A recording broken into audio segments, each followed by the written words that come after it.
Set the table. We'll sit by an associate. What's called?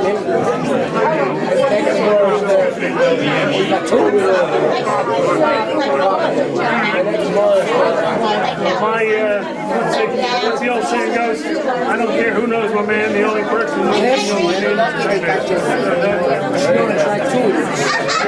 How are you? I stayed. 1, 2. We sure hands. Oh yeah. Used to be everybody saying I stayed right here. Now, right? I will. Nowadays you get oh yeah.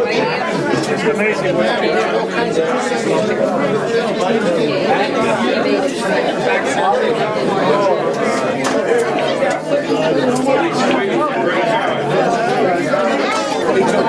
don't really like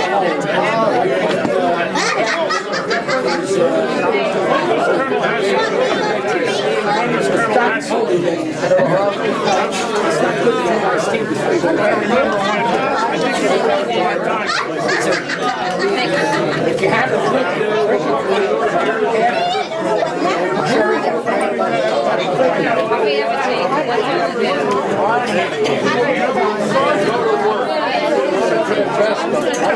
was in Orlando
we go crazy. Every table would have a centerpiece and you got something.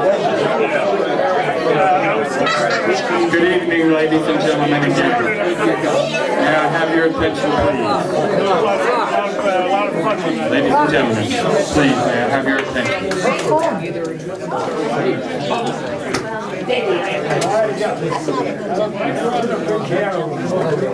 Again, please, may I have your attention? You know, tonight is... Thank you. Tonight is our annual remembrance that sometime in the immediate years after the return of the 696th from World War II Theater of Operations, Frank, otherwise known as Bucky Buckenfuso, invited the members to dinner to calling it a reunion. We suppose it was conducted several times throughout thereafter, but in the 1960s, our predecessor commander, Nick Giacchio, truly reinvigorated the commemorative gathering, apparently and appropriately naming the night the Bucky Dinner. We carry on this tradition tonight. And therefore, we'll all stand because I propose a toast to Frank Bucky Buckenfuso and Nick Giacchio for bringing it back to life. Thank you. Yeah, you may sit down. Everybody may sit down.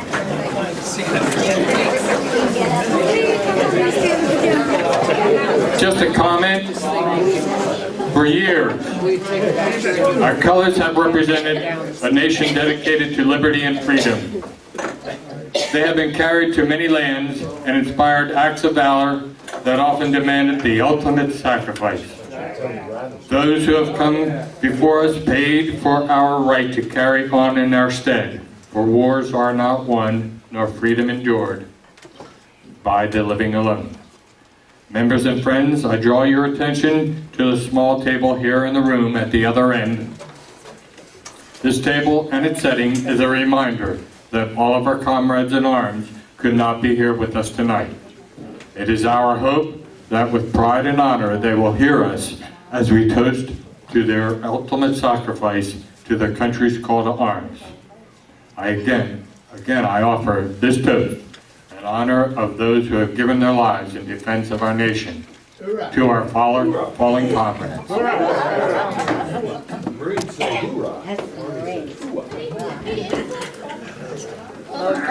Commander, I propose a toast to the currently deployed. A toast to the currently deployed.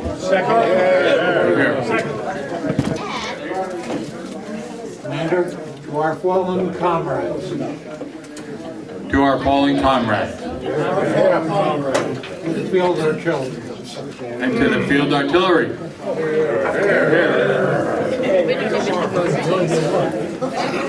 A toast to the United States Army.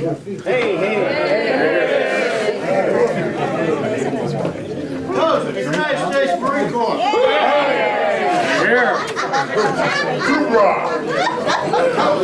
Toast to the tankers! Armor, Colonel Housel's armor! Toast to the United States of America!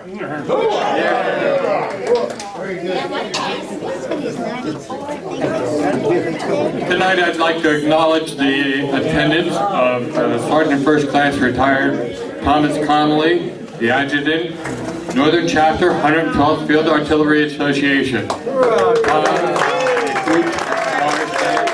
been active and very supportive of both associations over many years now. Ladies and gentlemen, on each table is an index card. I missed one. I have to apologize that I missed. Also in recognition of attendance tonight is Brigadier General Tom Sullivan, a dear friend of the Field Artillery, a dear friend of the Field Artillery Association. Thank you so much.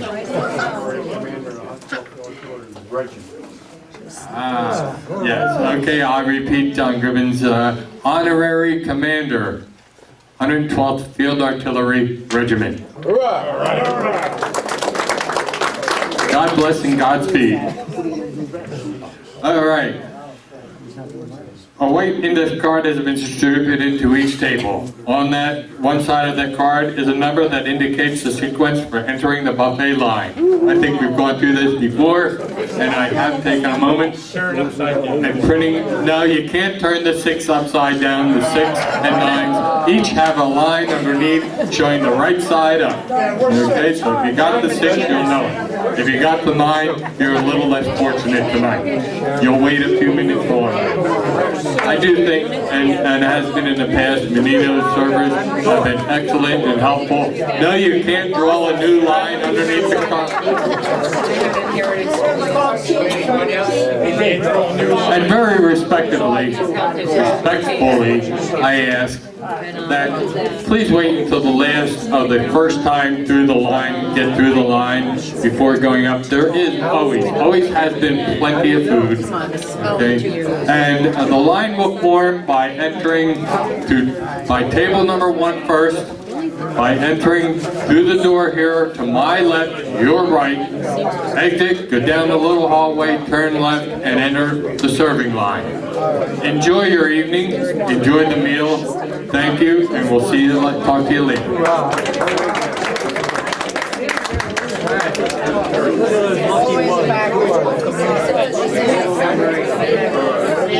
Table number 1. Who's got, all the way in the back of the room, table number 1. Okay, you're enjoying the run. Come on, Pat, run. Okay, I dare say we can get table number 2 up and moving.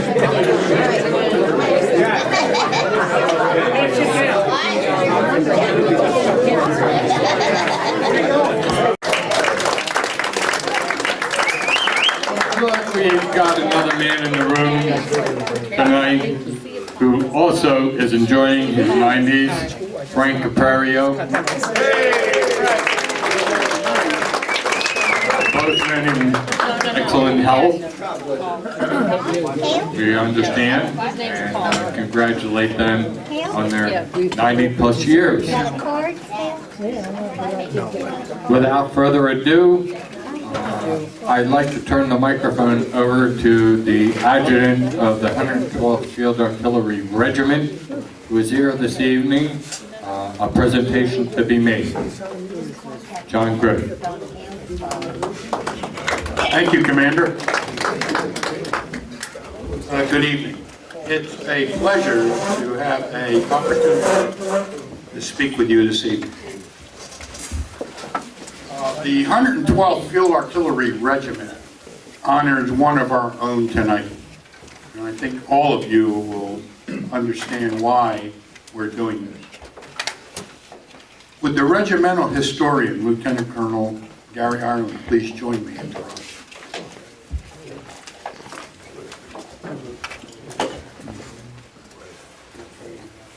It is a pleasure to introduce our regimental honorary commander, Brigadier General retired, of course, like all of us, Thomas J. Sullivan.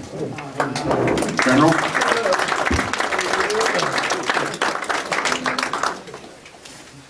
Will the regimental sergeant major, Command Sergeant Major Frank Newman, please escort our honoree and his wife, Eileen, and his daughter Susan to the rostrum.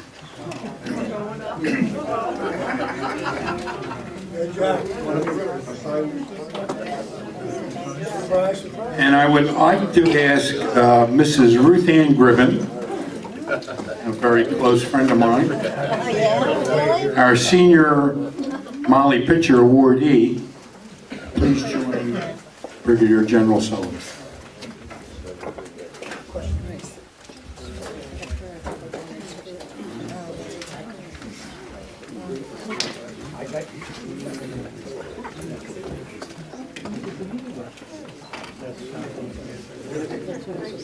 Thank you, Sergeant Major.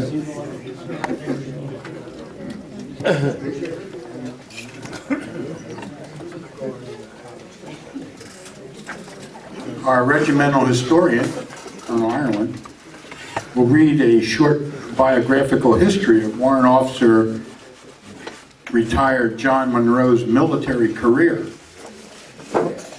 And with that, I'd like to turn over the mic to him. Tonight, our 112th Field Artillery Regiment honoree is Jack Monroe, who was born and raised on Staten Island, New York. Jack graduated from high school in June 1944, and by November of 44, at the young age of 18, he was drafted into the United States Army to serve his country in World War II. This began a military career of service that would stretch for over 37 years in the U.S. Army, U.S. Army Reserve, the New Jersey National Guard, and an additional 22 years of volunteer service to the 112th Field Artillery Association and our regiment. Once drafted, Jack took his military physical in Grand Central Station in New York City and was transported to Fort Dix, New Jersey to be outfitted with uniforms, and then took a 2-day troop train ride to Camp Blanding, Florida to begin basic infantry training.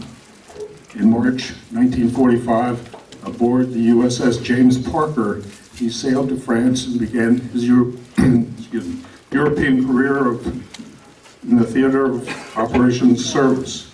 He traveled by train through the French countryside, and arriving in Germany, he was assigned to the 66th Infantry Division and was later transferred to the 7th U.S. Army headquarters in Heidelberg.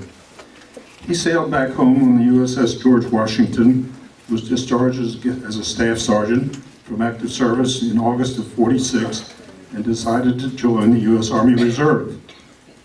After serving in the U.S. Army Reserve for over 6 years, he was discharged and began civilian employment with the New Jersey Department of Defense in January 1954. In July 1957, Jack enlisted in the New Jersey Army National Guard and was commissioned a Warrant Officer 1, meteorology technician in Headquarters Battery, 50th Army Division Artillery, until his transfer to Headquarters Battery, Department of Defense. In February '69, the unit he retired from in January of 1889 as Chief Warrant Officer 4. Having served in the infantry, artillery, civil affairs, military government, military intelligence, Adjutant General Corps, and Corps of Engineers units, Jack received 12 Federal Service Medals and 5 State Service Medals for outstanding performance. During his distinguished National Guard military service, Jack was assigned to the 50th Armored Division Artillery, Selective Service System, and State Headquarters, while employed as Director of Engineering, Director of Installations, and Deputy Director of Policy and Planning. An active member of the 112th Field Artillery Association, he received the Honorable Order of St. Barbara in 1990.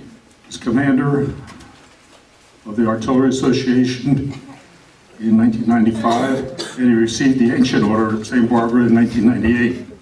His training in architecture and engineering was critical in designing numerous association event programs and ad books, our National Guard Museum in Lawrenceville, Field Artillery Red Room, Armory design plans throughout the state, the New Jersey Unit Training Equipment Site at Fort Dix, and the Seaguard Parade Field, and many, many other projects that served us all. Throughout his outstanding career, Jack Monroe has done his best to help all. In fact, the Regimental Nuclear Barton Award was created by Jack. He is a true citizen soldier who has made a difference throughout his long and distinguished career.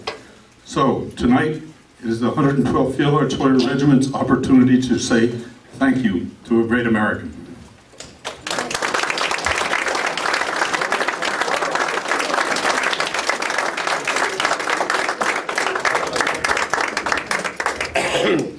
Thank you, Colonel Ireland.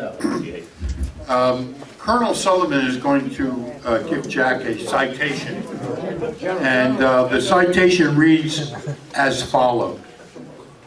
In recognition of outstanding contributions to regimental continuity, tradition, and esprit de corps, by order of the Secretary of the Army, John R. Monroe is granted and assigned the distinction of Distinguished Member of the 112th Field Artillery Regiment, signed by Brigadier General Thomas J. Sullivan, Regimental Commander. And we have flowers for the ladies. We have flowers for Eileen, and also flowers for Susan, his daughter. Wonderful, wonderful family support, and something we all can be proud of in reference to family support to our artillerymen.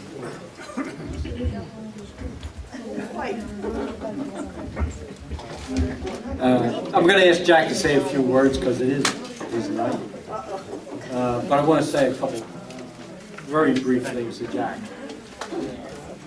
First of all, as a commander of the regiment, and I am a brigadier general last time I checked. Let me tell you, this is a great honor to me to be able to present these kinds of awards. I think most of you out there have worked with Jack and know that he's such a professional. Anything that you give Jack, and we gave him many, whether it be projects or missions or whatever you call them, we said, Jack, take a look at this and see if you could develop something for this cover of a magazine, this parade field, whatever. He always came back with better than you thought. It was always better because of his, I don't say his analytic ability, right? He's a very detailed guy. He cared. He cared. And I just want to say on a personal message, we talked this evening that he says I came in as a major, but I remember Jack back when we were in DeWarty together, and it wasn't so much because he always made the bosses look good. I understand that. You gotta get it. He always cared. He always asked, hey, how's your dad doing? Right? And I took that personally because he always took it to heart. He kind of stood behind the scenes. You know, he never really took all that accolades, right? But he always made the boss look good. So for that, I thank you, and for all your service to the state and nation. Thank you, Jack. And I hope we can say a couple of words.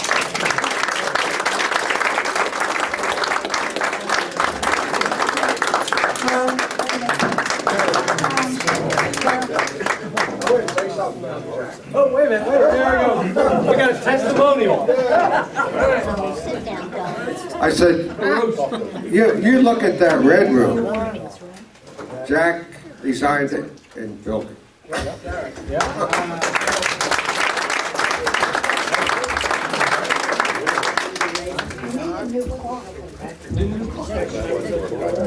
Say a few words. I'm very overwhelmed by this, that you have this going upon me tonight. If I'm a little bit choked up, believe me, I am. I see so many people in this room tonight that I grew up with, grew to know, and appreciate their comradeship and whatever else can be said. I am just overwhelmed. And I will probably be able to put some words in music someplace along the line in a letter to all of you. And I thank all of you for being here tonight.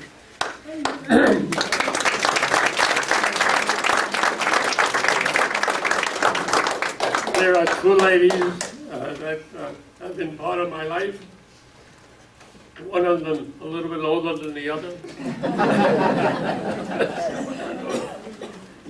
My wife Eileen might want to say something. No, we summed it up and you gave it your all.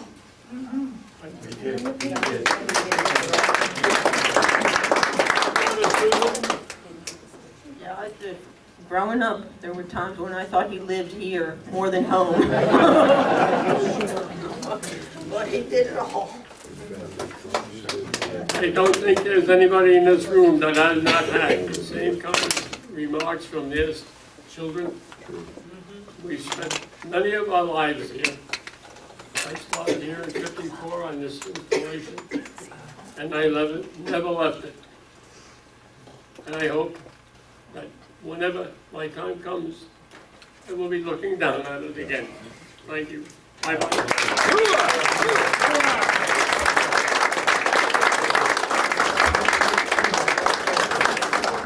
You know, on a personal note, I can't remember a bigger pain in the ass than Jack Monroe. I mean, when we were developing the Clara Barton Award, he was on me like flies on you know what.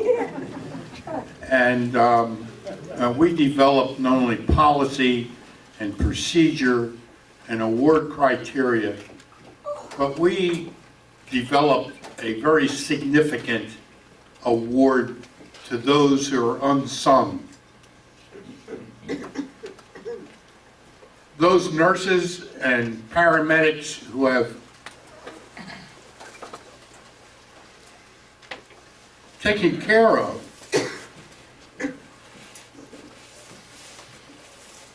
our boys in the field. Excuse me.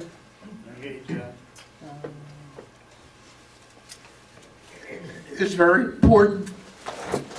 And excuse me. And Jack was the product behind that, and I thank him personally.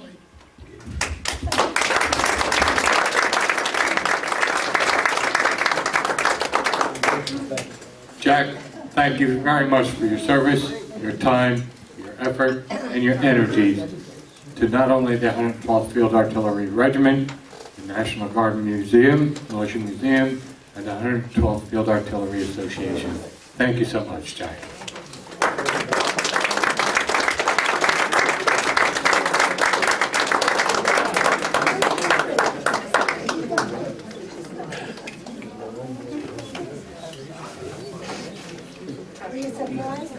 He deserves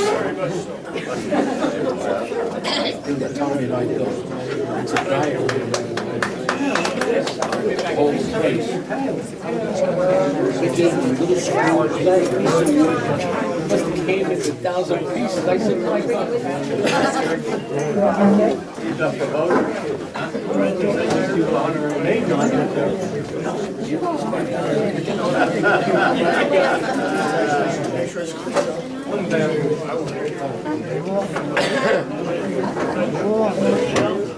Congratulations, Jack.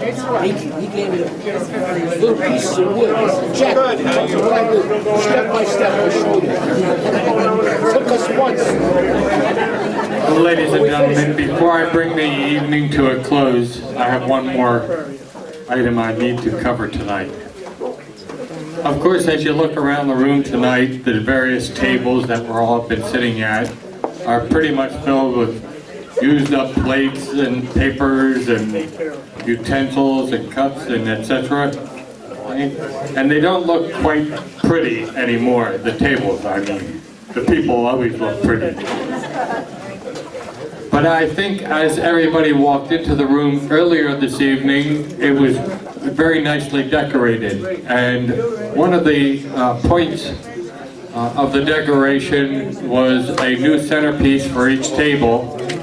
And that centerpiece, a bowl, a globe with very nice roses and other sundry decorations in a bowl. Okay, we're all, well, I'll digress, and I said, some time back, I said, the junk we're putting on the table is age-old and needs to be replaced. And one of our members said, I think we can do something about that. And he came back to me and he said, my wife, Teresa Turner, will take care of that for you. And I want to thank her tonight with a little certificate that says in writing our appreciation for her effort and her support to the 112th Field Artillery Association. Teresa, thank you so much.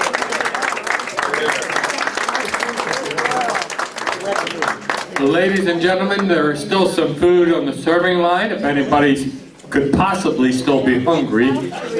But if not, there's also some dessert, coffee, the simple cake up there at the back end of the room. Feel free to help yourself. Okay. And thank you all for coming tonight. I hope you all enjoyed a good night. And we'll see you again soon. Take care. Good night.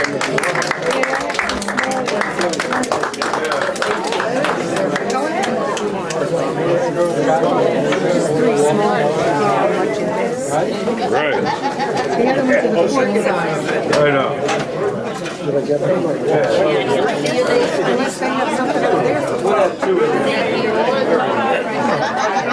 They're in the back seat on the floor. Take that